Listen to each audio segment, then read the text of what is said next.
ओम।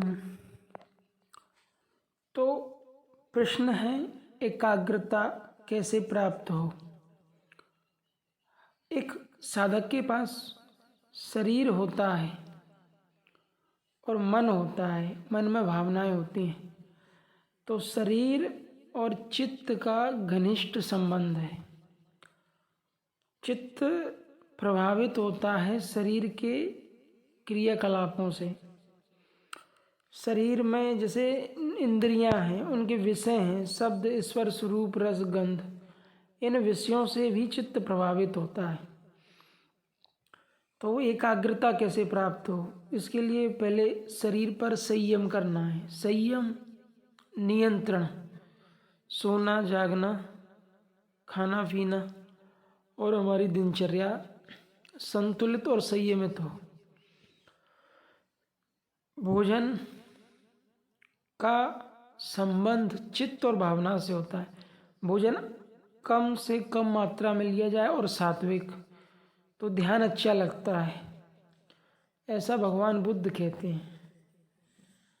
भगवान बुद्ध कहते हैं कि रात्रि भोजन त्याज्य है एक योगी, एक ब्रह्मचारी के लिए जो समाधिस्थ होना चाहता है। तो कम भोजन लेने से और चित्त को निरंतर ध्यान में लगाने से एकाग्रता बढ़ती है।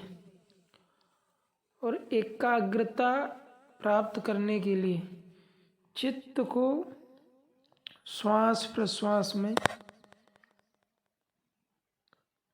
लगाना है, मतलब श्वासों को देखना है शांत बैठ के। इसी को ध्यान भी कहते हैं। तत्त प्रत्येकतांता ध्यानम, वृत्ति का एक तार चलना, क्रम न कूटना ध्यान है। तो वृत्ति मतलब एक भाव में चित्त। देखिए, बहुत से योगी ओम बताते हैं कि ओम जपना है श्वास प्रश्वास में। बहुत से योगी सिर्फ श्वास को देखने के लिए बोलते हैं, रिक्त श्वासों को देखो।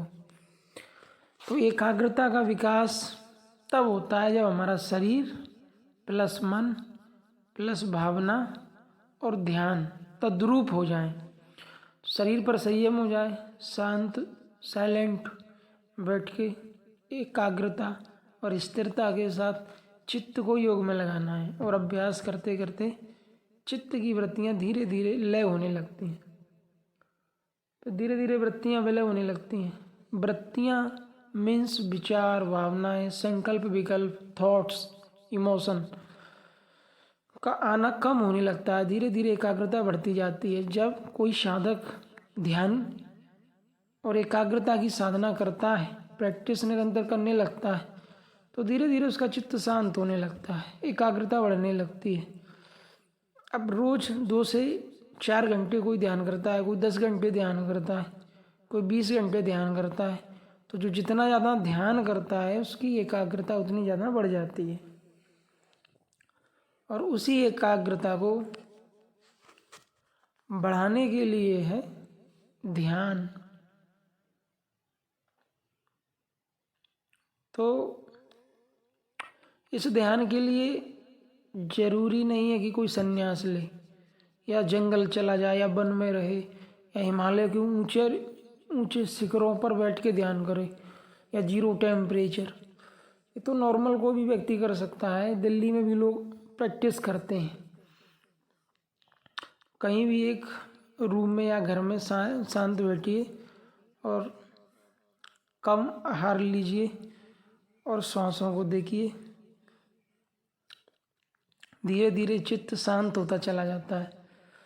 चित्त को जितना एकाग्र आप करते हैं, जितना शांत करते हैं, जितना कंसंट्रेशन अपनी बढ़ाते हैं, उससे फ़ायदे क्या होते हैं कि फिर आप कोई भी काम करें, पढ़ें, अध्ययन करें, स्टडी करें या कोई भी काम करें, आपका फोकस, सेंट्रल स्टेट फोकस बहुत फास्ट हो जाता है। तो एकाग्रता चित्त की प्राप्त होती है योग अभ्यास से। और इससे एक लाभ और होता है कि योग अभ्यास करने से संस्कार क्षय होता है, वृत्तियाँ शांत होती हैं और व्यक्ति को शांति प्राप्त होती है। तो एकाग्रता के लिए भगवान महावीर त्राटक ध्यान करते थे। कोई दीवार या कोई ऑब्जेक्ट पर एक बिंदु बना करके एक टक उनको देखते थे। बिंदु, चित्त और दृष्टि का तदाकार हो जाना त्राटक ध्यान है।